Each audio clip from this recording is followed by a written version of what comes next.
భగవద్గీత ముఖ్యాంశములు. భగవద్గీత యందు శ్రీకృష్ణ పరమాత్మ అద్భుతమైన ఉదాహరణలను చెప్పి ఉన్నాడు.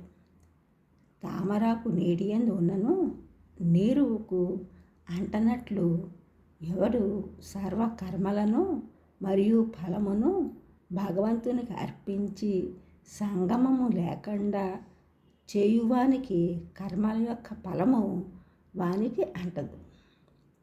తామరాకు నీటి యందు ఉన్నను నీరుకు అంటనట్లు ఎవడు సర్వ కర్మలను మరియు ఫలమును భగవంతునికి అర్పించి సంగమము లేకుండా చేయువానికి కర్మల యొక్క ఫలము వానికి అంటదు. అనగా వారు కష్టాలు ఎదురైనప్పుడు కుంగిపోరు, ఆనందం కలిగినప్పుడు పొంగిపోరు.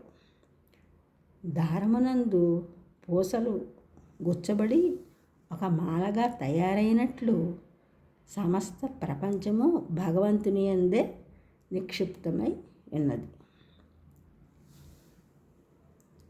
ఏదైనా భయం కలిగినప్పుడు తాబేలు తన అవయవములను లోనికి ముడుచుకుని భయమును బాపుకొనును.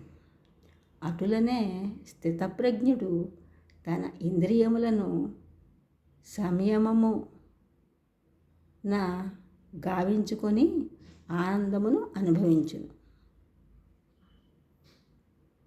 ఏదైనా భయము కలిగినప్పుడు తాబేలు తన అవయవములను లోనికి ముడుచుకొని భయమును బాపుకొనును. అటులనే స్థితప్రజ్ఞుడు తన ఇంద్రియములను సంయమనము గావించుకొని ఆనందమును అనుభవించును.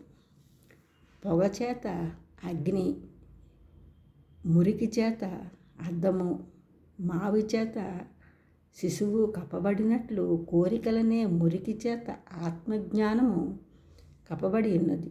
కోరికలను తొలగించుకుని మహనీయునికి ఆత్మజ్ఞానం ప్రస్ఫుటముగా ప్రకాశించను.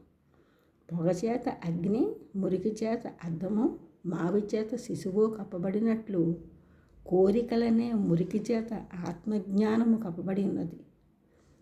కోరికలు తొలగించుకుని మహనీయునికి ఆత్మజ్ఞానము ప్రస్ఫుటముగా ప్రకాశించును.